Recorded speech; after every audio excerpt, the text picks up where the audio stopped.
Hello everyone. आज हम ratio proportion and variation इस टॉपिक को पढ़ेंगे। बहुत इम्पॉर्टेंट टॉपिक है और हर टाइप के एग्जाम में, चाहे कंपटीशन में कोई भी एग्जाम हो, सब में ये काफ़ी यूजफुल टॉपिक है। और देखा जाए तो अर्थमेटिक का ओरिजिन है ये। इसका जो यूज है वो ब्रॉड यूज है। आप टाइम स्पीड डिस्टेंस में, टाइम एंड वर्क में, परसेंटेज में, पार्टनरशिप के अंदर, एवरेज के अंदर, मतलब हर जगह आप इस टॉपिक को देखेंगे आप। ठीक है। और इस टॉपिक से काफ़ी जो थ्योरी है अर्थमेटिक की वो भी इससे बनी हुई है। ठीक है। तो हम स्टार्ट करते हैं बेटा टॉपिक। ठीक है। Ratio, proportion and variation. ठीक है। The ratio of two quantities of the same kind is the fraction that one quantity is of the other. अच्छा, ये सेम काइंड का मीन क्या है?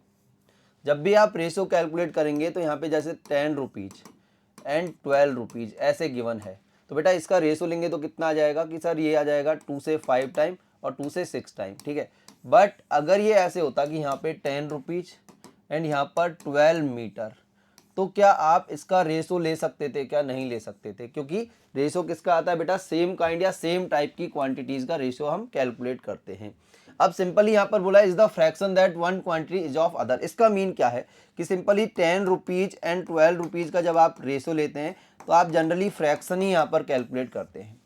रेशो में आप फ्रैक्शन ही कैलकुलेट करते हैं, सिंपल। ठीक है। In other words to say how many times a given number is in comparison to another number. अब देखो बेटा कि जो फर्स्ट नंबर है सेकंड के कंपेरिजन में कितना है? 5/6 है। ठीक है। तो सिंपली यहाँ पर one number is in comparison to another number, or to say what part a given number is in comparison to another is to state the ratio that holds between them. The ratio of two terms a and b is denoted by a is to b, read as a is to b and measured by a by b or a divided by b.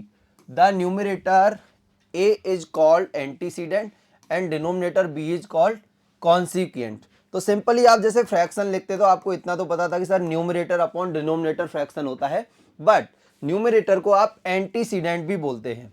ठीक है। ये आपके लिए एक नया word है antecedent, इसको आपको ध्यान में रखना है।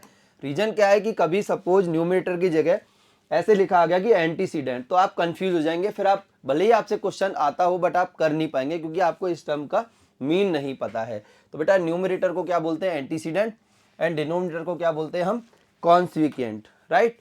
ठीक है। मूव करते हैं आगे। प्रॉपर्टीज, कुछ बेसिक प्रॉपर्टीज हैं रेशियो की, वो हम देख लेते हैं। बेसिक प्रॉपर्टीज क्या है बेटा?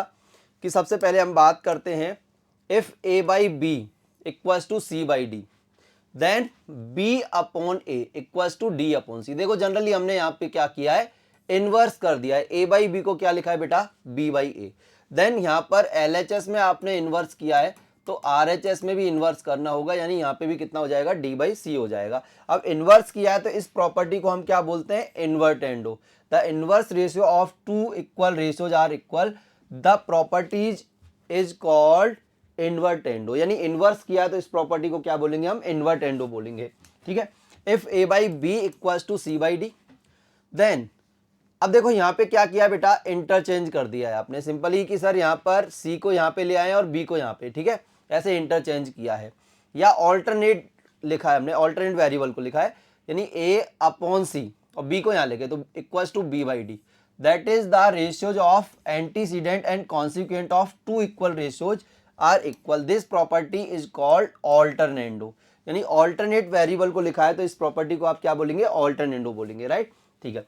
If a by b equals to c by d, then a plus b upon b equals to c plus d upon d. That is adding 1 to both side. देखिए क्या हुआ है यहाँ पर कि यहाँ पर a by b equals to c by d है, ऐसे है।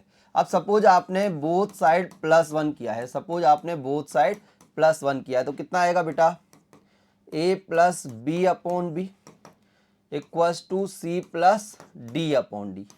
तो यहाँ आप देखिए कि ये अपने पास में कि a by B equal to C by D है, तो डायरेक्टली आप ऐसे भी लिख सकते हैं कि सिंपली न्यूमरेटर LHS में जो भी आपने प्रोसेस किया है वही प्रोसेस किस में करना है बेटा? RHS में। कि हमने क्या किया है कि सर यहाँ पर डिनोमिनेटर को न्यूमरेटर में ऐड किया है और डिनोमिनेटर को एज इट इज, वही प्रोसेस हम RHS में करेंगे कि sir c plus D upon D, यानी यहाँ पे इन दोनों को ऐड किया है LHS में, तो सेम यहाँ पे भी RHS में भी दोनों को ऊपर ऐड करके लिखा है और डिनोमिनेटर को आपने सेम रखा है।